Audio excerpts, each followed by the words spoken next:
Jana tulilala njaa, usiku ulikuwa wa taabu, pamoja na mateso yote, asubuhi ilifika tukashukuru Mungu.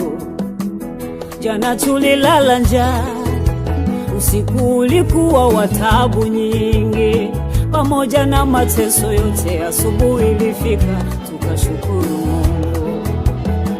Umetushika mkono Mungu, umetupigania Mungu, pamoja na yale magumu yote tulikuwa washindi. Hatuna mashaka na kesho, sina mashaka na niendako. Aliyenivusha jana kanifikisha leo, atanifikisha kesho. Mradi niko na Mungu.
Mwenyezi Mungu ametupatia kitu cha muhimu sana usiku wa leo.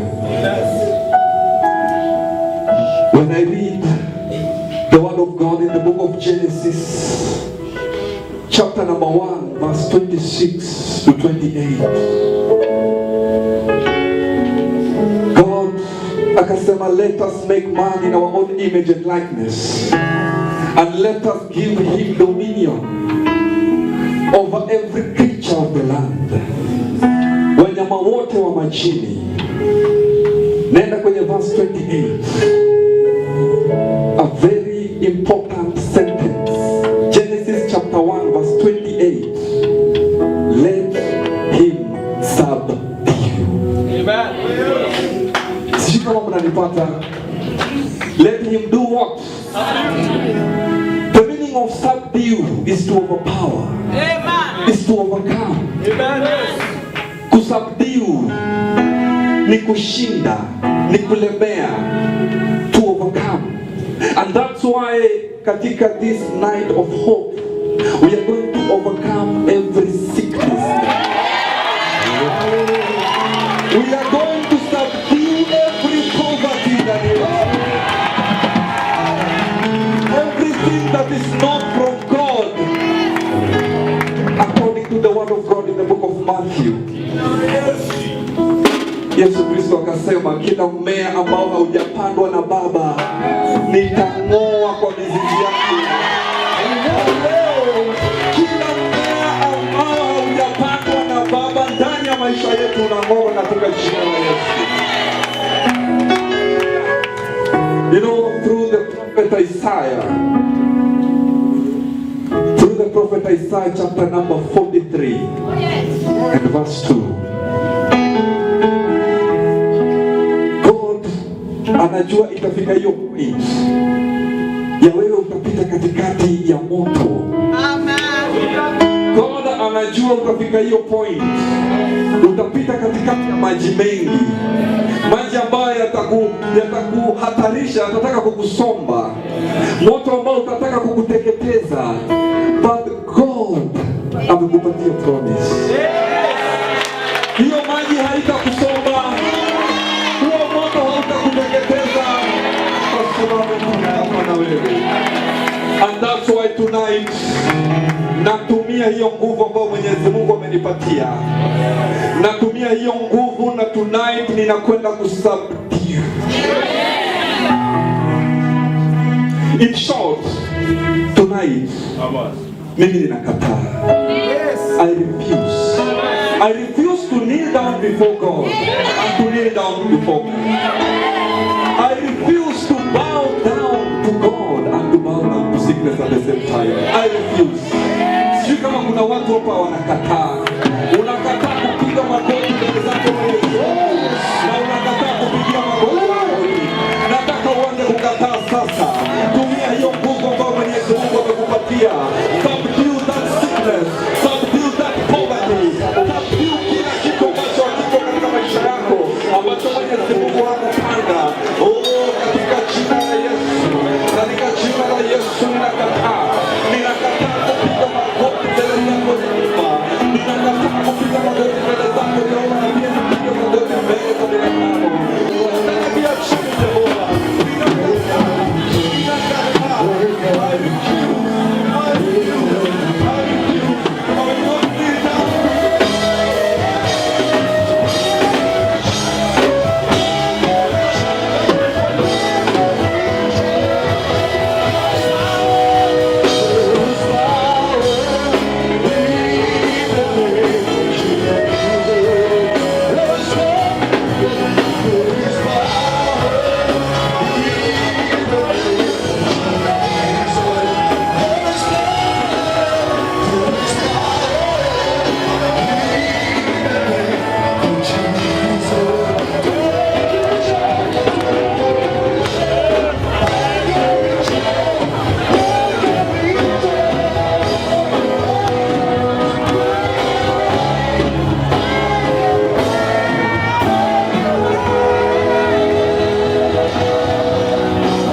Tell your neighbor, I am in charge this month. I am in charge this month. Church. Hallelujah. Amen. No, there's a scripture. I wanted, we didn't given time to preach. I wanted to preach about dominion. This man has told my scripture. Dominion, to have dominion is to have to be in charge. God told man to be in charge. Hallelujah. Amen. Go there and be in charge. If you come to my office, you will find some writings on the door that in charge this station. Hallelujah. Amen. So this month of September, tell your neighbor you are in charge. And the devil can do nothing about it. Yes. Pastor Joseph Omanyala, we just be told to greet you, and I know we are going to continue together. Hallelujah! I have the power and authority to control the aeroplanes and to control those who are on the earth. I have the power because God gave us dominion. Hallelujah! Do you know when Adam messed up, the dominion was taken? But God told, they talked in heaven. God the Father, God the Son and the Holy Ghost. They told themselves that this earth belongs to man.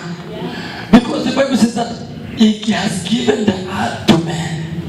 So how can we return the earth back to man again?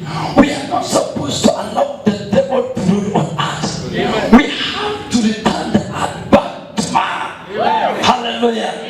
And when they converse in heaven, the Son Jesus told God the Father that I know what I am going to do. I am going back there. I know how to fix the devil. Now I know how to snatch the keys from the hands of the devil, so that I return these keys back to man. Hallelujah. Hallelujah. That's why we are in charge in this first day of September. Because Jesus came, and the Bible says He came so that He may destroy the works of the devil. And the one after destroying the works of the devil, after overcoming the devil, He took up the keys and He told us, whatever you bind on earth, it shall be bound.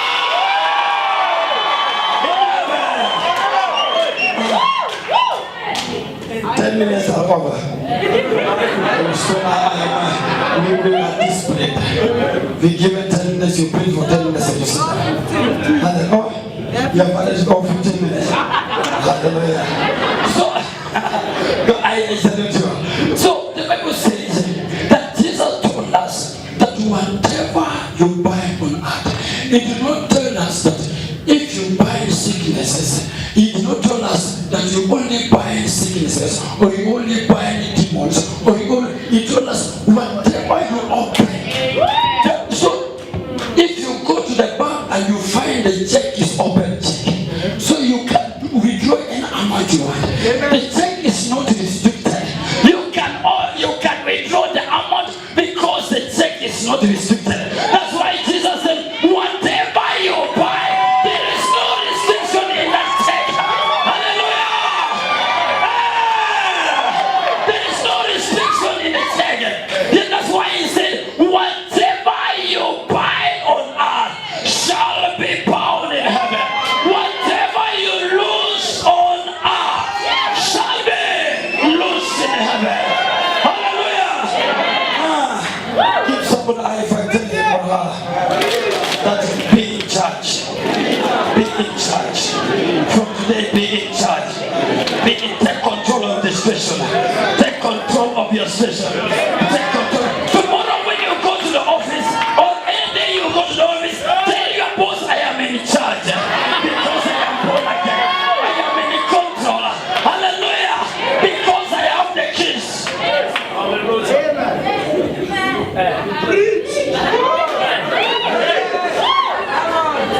Don't allow somebody to torment you. That you know I can sack you. Tell him, or excuse me, you cannot sack me. Excuse me. I have the keys. I have the keys. Instead of sacking me, I can open a sacking letter from heaven. Hallelujah! Because we have the keys. There is somebody from today. You have the keys. Take control of the full house. Don't go and eat in the bedroom or eat in the toilet. You know some Christian pastors, they are eating in the toilet. The keys have been given to you. Don't open the toilet and remain in the toilet. Take the keys. Open the toilet. After entering the toilet, come and open your dining room. Hallelujah. After opening the dining room, open the sitting room. After, go to the bedroom. You never go to the bedroom. Don't allow the devil to torment you. You have the keys, take in charge. Hallelujah. Be in charge. Hallelujah. I am in charge. Not tormented by anything. But if 1,000 people riot, I am in charge. Even if the University of Nairobi, even if the students of Nairobi University riot, I am in charge. Hallelujah. just come and say, listen, gentlemen, I'm in charge now. Listen, everybody. I'm giving you 5 minutes to disperse peacefully. After 5 minutes, if you don't disperse peacefully, I am going to use the music of the voice.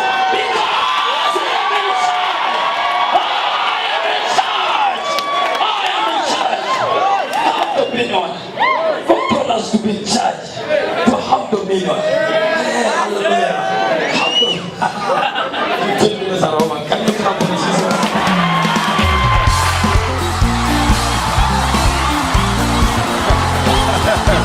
All right. You're going to come out on this one. You're going to come out on this one. Come on. Come on. Come on.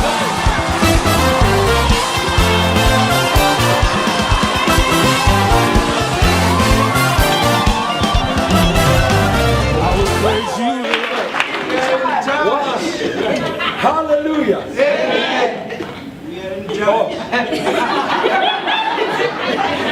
You know, I'm laughing. Amen. Nacheka kwa sababu leo nimefurahia. You either disperse or you use necessary force. Amen.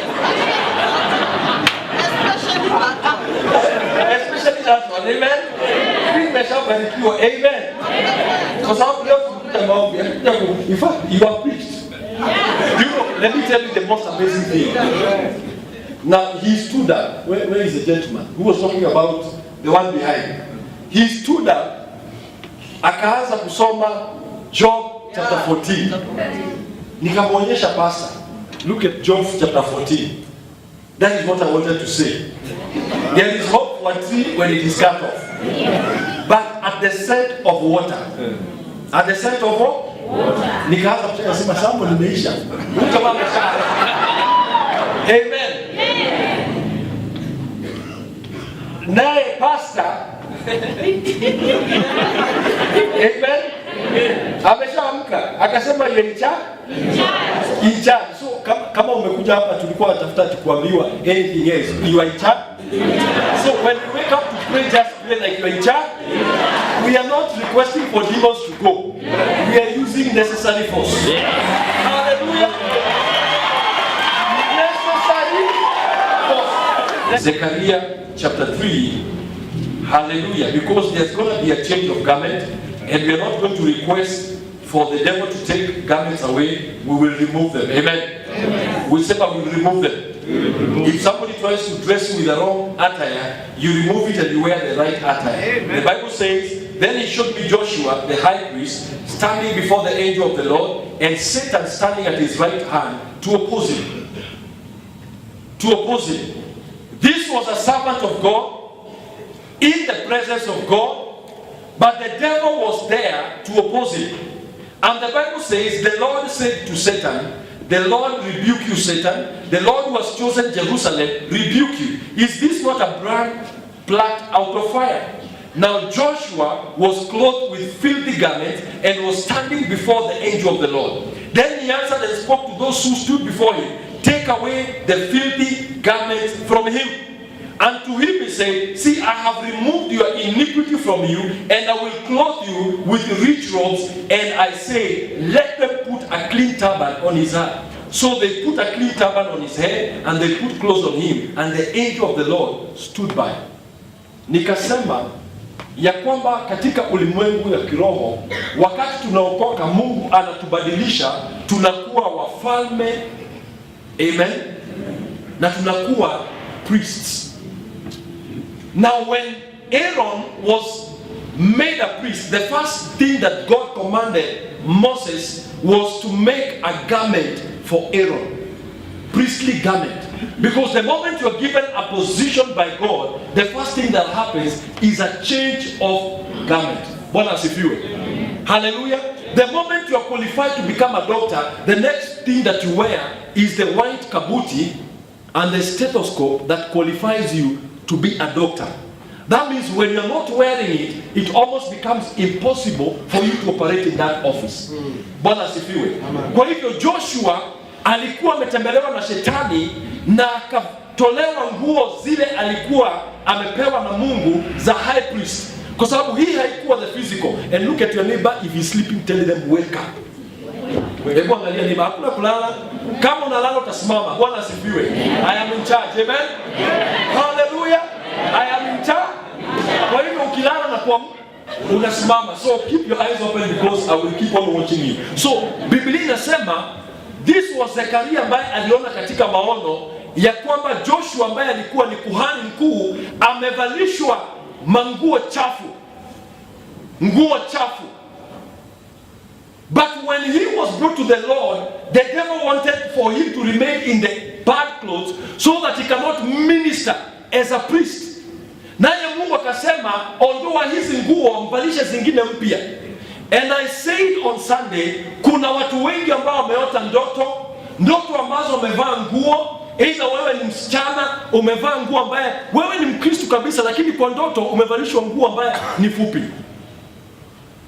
Unaweza kuwa wewe ni mwanaume lakini za zingine unaota ndoto ukitoka nje umevaa nguo shati lakini chini labda uko na underwear ama hauna kitu. Unaota ukiwa katika ndoto haujavaa viatu. This means the devil has taken away something from you or a part of your authority, kwa sababu dressing represents something. And as a believer, you are a king and a priest. So the only thing that you can wear in the spirit realm is the kingly robes and the priestly robes. Bwana asifiwe. And so that is why unapata so many Christians are being treated. And I give a very simple example. Sometimes you have heard, we have gotten calls, tuko Kameme na Milele. Mtu anakuambia, mimi ni msichana wa miaka 25. Lakini every time wanaume wale wananitongoza ni wale ambao wameoa. I never get anybody who is not married. Meaning in the spirit realm umeshavalishwa nguo za kisherati. That is why every man who is married anakuona wewe unaweza kuwa mpango wa kando. Some of you are supposed to be in very high offices. But the closer you are dressed in the spirit realm, ukiingia katika ile ofisi unakataliwa. Kwa sababu katika ulimwengu wa kiroho umevalishwa nguo kama chokora. Kwa hivyo mtu anakikuona na kuambia no, you cannot enter my office. Some of you ladies are not married because in the spirit realm umevalishwa nguo ambayo ni ya kisherati, na kuna wengine ambao wamevalishwa mavazi ambayo ni ya widowhood. We saw in the Bible Genesis chapter 38 verse 11. Unaweza weka hiyo verse. Genesis chapter 38 verse 11 inasema that this particular woman wore the widow's garment. Widow's garment. That means wewe unaweza kuwa mwanamke umevalishwa nguo za kifo, ya kwamba mume wako aliaga dunia, na wakati umevalishwa nguo ya widowhood inamaanisha if a man looks at you, instead of seeing a lady who is not married, anaona mtu ambaye alikuwa ameolewa amepoteza mume. So that is why sometimes ladies are not getting married. Bwana asifiwe. Judah said to Tamar, the daughter-in-law, remain a widow in your father's house till my son Shelah, for he said, lest he also like his brother.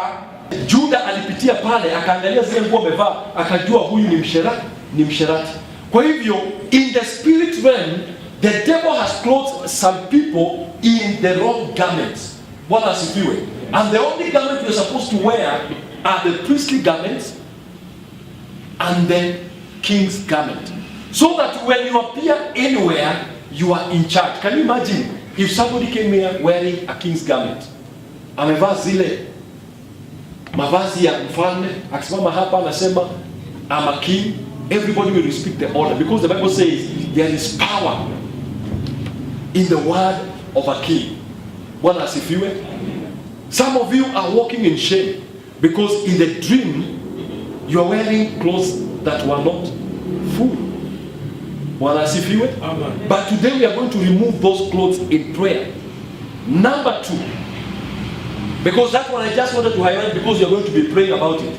Number 2, we read the book of Matthew chapter 12. Because today we are also going to be praying serious prayers. And I like what you say, because the Bible says that whatever we bind here on earth shall be bound. In fact, that's why I was laughing so much.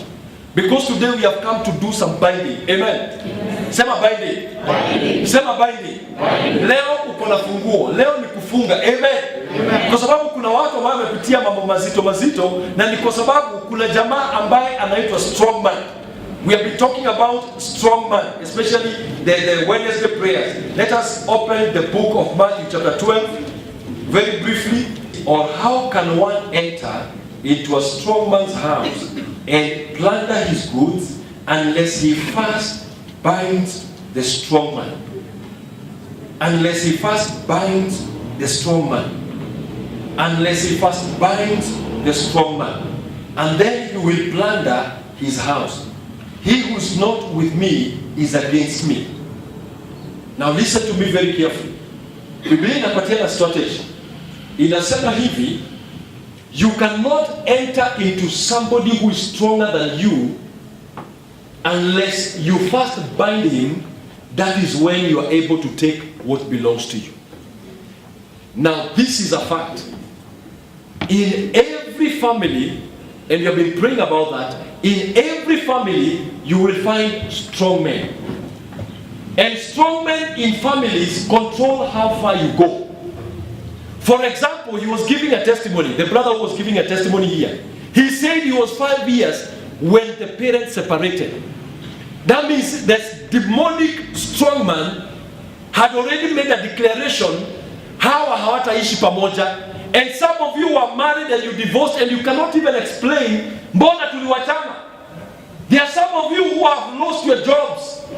And in a family you find there is a process. People losing their jobs because the strong man in that family saying you will never get good jobs.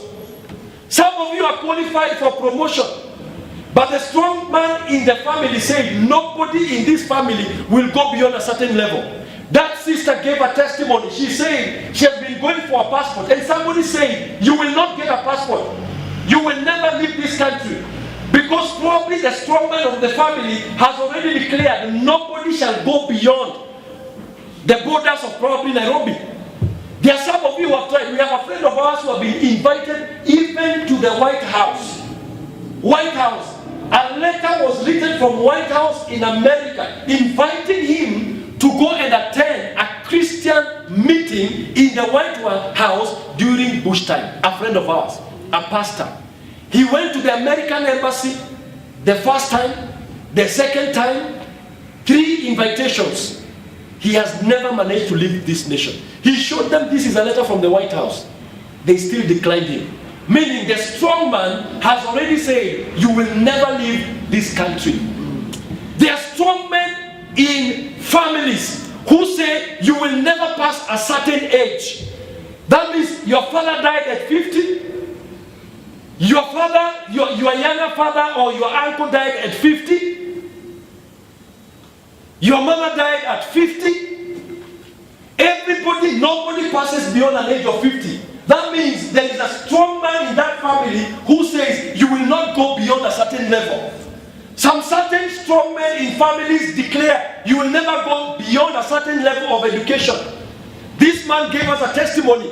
Alifika from 4. So the strong man said, this is a boundary. I am keeping your education in my stronghold unless a relevant force, like he was saying, is applied to release his education. Now he's studying at the university, which is a mighty testimony. He may not have told us what he did, but I'm very sure there must have been a force of prayer that have been applied for him to get that education. But if he never applied that force in prayer, he would still be saying, I am believing God to get into Form 4. Women are not married here because the strong man declared, you will never ever get married. My wife got married to this man you're seeing over here, this handsome man. Hallelujah. Well, as if you were at the age of 32 and having grown up in the village of Kabeteshire, where women will get married when you're 21, you're too old. And she even called a meeting one time, the father's household, because she was getting older and older. At 25, you are very old. She called a meeting by faith and said, this December, I'm leaving. December came and she was still around. What as if you were. And the men were looking and asking, you go happy? There was no sight. Beautiful woman like her, serving God all the days of her life from the age she was 15. And 25 years come, no man. 26, no man. 27, no man. 28, no man. 29, no man. Akaona niko karibu kwenda third level. And the woman arose in prayer. Bwana asifiwe. Only to discover that one of the ants had buried. After prayers and prayers, that's when somebody came up and said, do you know what happened? One of your ants took your innerwears from the line and buried them under a banana tree. That was the first celebration. Knowing that did not give her marriage.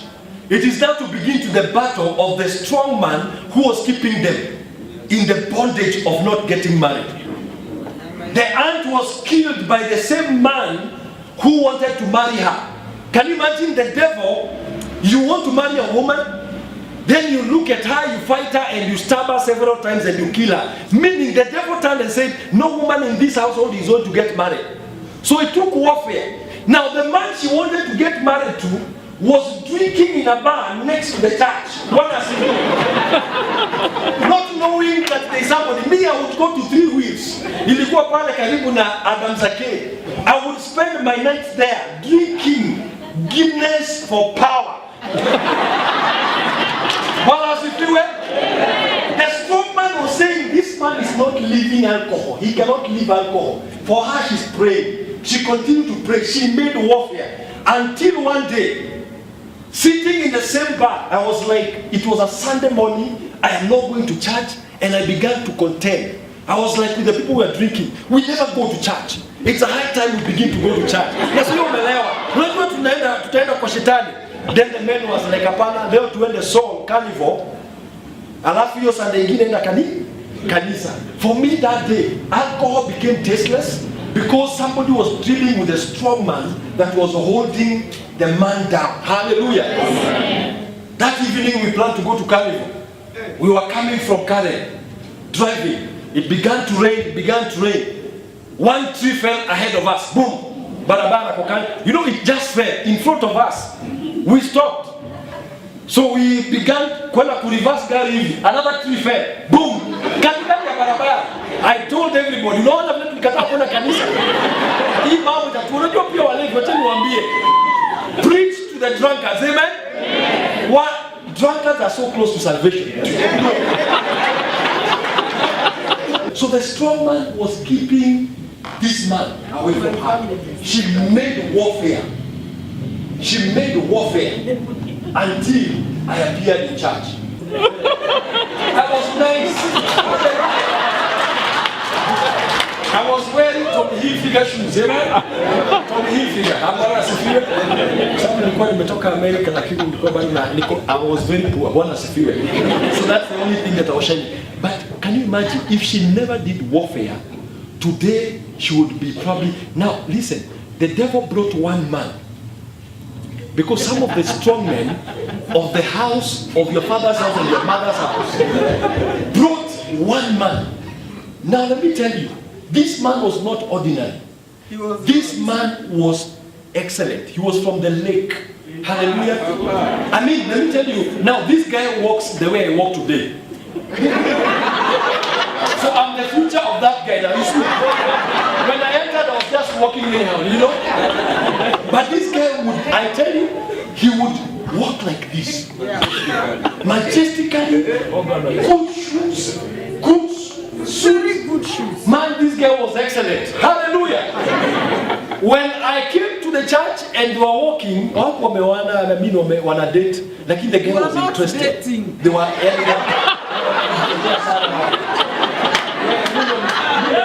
Hallelujah. I am in charge. Amen.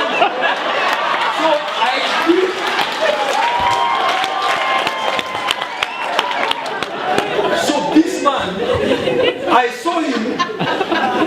I took charge. Amen. I told God I like that woman. She's too nice. I don't know whether she's dating that man, but I don't care. And she was also looking good.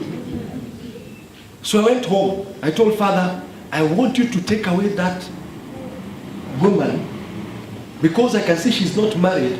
take away from that man and give me. Bwana asifiwe. Some of you need to pray those prayers. Amen. You are too tempted. You are too tempted.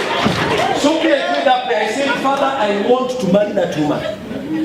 Give her to me. Now the rest is history. She's with me. Hallelujah. Bwana asifiwe. I'm talking about strong men. Now the gentleman, unfortunately, he was sick. He was sick. He was a carrier. Now he eventually passed on. So the strong man had already organized that this woman, even if you're going to get married, you will get married to the wrong person so that you become a widow at a very young age. So unless you rise up and deal with the strong man, yes, you can continue sitting there waiting for a partner to come your way, yes, complaining and telling God is not being faithful. Yes. But the strong man says, I'm keeping the men where I want them. I'm keeping the women where I want them unless somebody rises up and begins to buy. Some of you, it is a strong man has given you jobs that you're not, you are not even, you are so qualified, but the job you're getting is so low. Look at the testimony of that man. He's getting jobs that are beyond his qualification because he has dealt with a strong man that has released his jobs at the right level. Bwana asifiwe. Today we must arise because the strong men that have held our goods must let them go. Bwana asifiwe. Some of the strong men that we are going to be dealing with, because this is a night of prayer. This is a night of God. God has come to tell you you've got the key to bind and to loose. Amen. You've got the keys to bind and loose. Some of you never prosper beyond a certain level. It is financial strong men. You work hard from morning to evening. The maximum you can have in your account is 50,000. The moment you hit 50,000, it goes down. Because the strong man says, I'm keeping your wealth and I'm not allowing you to go beyond this level. Today you're going to deal with the strong man of limitation, of poverty. You must break to another level.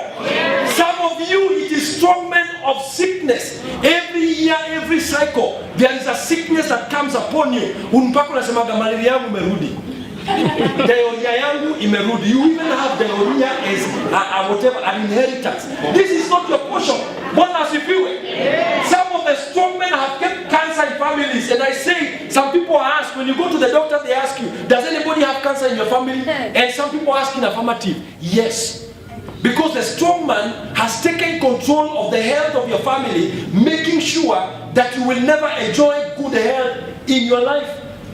Some of the strong men have made a covenant that you will never, ever, ever go beyond a certain city. Some of you are born in Majengo, you grew up in Majengo, your parents died in Majengo, and you're almost dying there. Because the strong man has said, I can allow you to go to high school, you can get your degree, but you will never leave this location. God forbid. It is not your portion. It is not your portion. Today we are dealing with a strong man. Hallelujah. Some of you operate kiosks. You are so hardworking. Your dreams of supermarkets are so unreal, but you never get beyond a certain level. Your friends have come and overtaken you. You operate the same thing, year in, year out. Selling 2 t-shirts and 3 t-shirts a month, and you call it a breakthrough. When you sell 5, you're calling it a breakthrough. Because the strong man has said, your business will never go beyond this level. Your father bought a Pucho. That old one, Marshall. You even now looking for another second-hand one. Because your father, that is the only thing. Let me tell you, strong men are so amazing. They control territories, and that's why I say, the Bible says, unless you bind the strong man, unless you bind the strong man, he keeps his goods. And those goods are not his goods. The devil is a thief, so anything he's holding, he has held it against. So the witches will go, unaenda kwa mchawi, anakwambia nataka mtoto, anakupatia mtoto ambaye aliibiwa, kama this man anaitwa alisema hapa testimony, twins. The strong man, when he was in the first relationship, said, I'm keeping your children. You will not get them. but he decided to do something. He made warfare until he got his children. Amen. Bwana asifiwe. Akapata twins. If this man did not wage warfare, he would have remained without children. And people, some of you, you are told by doctors you can never produce, and you are now saying, "Is us." Hallelujah. Today I want us to rise up on our feet, and I want us to wage warfare. Amen. We are waging warfare from a point of victory. The Bible says, "Behold, I give you power." Luke 10:19, to trample over serpents and scorpions and over all the power of the enemy, and nothing shall by any means hurt you. Sema nothing. Shall by any means hurt me. So don't go home after praying that you say, "I have a counterattack." Nothing shall by any means hurt you. Behold, I give you power. Sema, I receive power. I receive power. No, because you got to receive it. What? How? Tumeambiwa na mkubwa hapa. Alisemaje? Alipewa kipande. Si ni kipande? ID. Imeandikwa you are in charge. Kuna mtu alikuja akaanza kumuongezea sijui akaambiwa meza grenade iko ndani ya tumbo. Hakuna grenade iko ndani ya tumbo. Hakuna bunduki iko ndani ya tumbo. All what happened is he went through training, which now you are receiving. He went through training, got his weapons. God has already given you the one that you can bind and loose. And after being trained on how to use the weapon, he was given power. The day they were commissioned, they were given power. Now these officers, if they start, sahii atoke tu hapa nje. Kuna magari, atoke tu na uniform, asimame tu hivi hapo mbele. Na ongei, yuko tu na uniform. Magari zitasimama hapo. Unajua atakuwa tunaona watu wanatoa hivi, jamaa anapiga moni, akiona ameangaliwa vibaya na jamaa ameinua mkono hivi, they will continue there. If he decides to stay like this for half an hour, those cars will wait there for half an hour until he gives them permission to go. Bwana asifiwe. Behold, I give you power. Behold, I give you power to trample. Amen. Because Mungu asemi shetani kwa hapa, yuko chini. Amen. To trample over serpents and scorpions and over all the power. Say all. All. Sickness power. Poverty. Limitations. Lack. Cancer. Joblessness. Diabetes. Lack of marriage partner. Over all the power of the enemy. Alafu anamalizia anasema nothing shall by any means. Can you imagine? By any. So if it is coming from the top, it cannot hurt you. If it is coming from under, it cannot hurt you. If it's coming from the side, it cannot hurt you. If it's coming from the front, it cannot hurt you. Nothing shall by any means hurt you. Amen. Nothing shall by any means hurt me. Nothing shall by any means hurt me. Let us stand up on our feet. Oh yes. Today I want us to declare, in the name of Jesus, I take charge. Yes. Yes, you may have been earning 50,000, but you can earn 100,000 because somebody can earn the same. There are people who sell maize and they make money. Amen. But you sell maize and you are at the same level. Today I want you to declare, yes, in the name of Jesus, I break by the blood of Jesus. The Bible tells me that the blood of Jesus broke through the veil. I want us to declare, by the blood of Jesus, I break through the veil. I'm going to my next dimension. I break through the veil. I'm getting my promotion. I break through the veil. Can I hear somebody pray? Can I hear somebody pray? In Jesus' name. In Jesus' name. In Jesus' name. The Bible tells me, whoever digs a pit Now we have dealt with witches. Now we are dealing with people who dug for you a pit.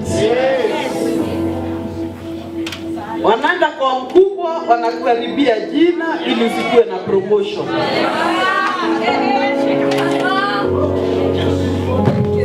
Wanajaribu kukanyaga kichwa chako ili wapande. Wamejaribu kwa Facebook kukuharibia sifa ili at least waonekane kama wanainuka. They have coined lies against you. Some of them have even planned how you can be plundered, how you can lose your money, how they can con you. Today we are telling God, whoever has dug a pit against me, or is even planning to dig a pit in the future, Father, let them fall into the same pit. Church is a time of violence. In this kingdom, you don't excel by soft. Hallelujah. Pastor took us to one dimension. We dealt with the strong men. Yes. Now, the strong men use people. Now, they have done for you. Let them fall there themselves. You won't fall. They will fall. Can you start praying? Father, whoever has dug a pit against me, let them fall in my place. And people who have been dreaming of death, talking to a dead relative, getting instructions from a dead relative, communicating with the dead, or yourself actually being dead. I want to deal with the first category of those who have been dreaming with death. Why are you? Jenny Abambe. We declare death has lost its power. We declare death has lost its power. In the name of Jesus, we nullify the plans of death. We nullify the gates of the grave. We nullify the voice of the dead. We nullify communications from the dead. We nullify dreams of the dead. Yesu Manyala, Yesu ni Bwana. Haleluya. Niko in charge Mombasa. Haleluya. So ninatembea na kikosi cha wanajeshi. Mwanzo sana. Tulikaa hapo wiki moja. Tutambukiza nyinyi roho ya askari. Roho ya askari we pray military. Najua vile boss alikuwa anasema alikuwa anaongoza sisi kuomba. Alikuwa naona watu wanaomba wakifanya hivi. Sisi we pray military. Hapo tu ya mama. Hata ndimi zetu ni military attacks. Mwanzo sana.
utakuwa salama.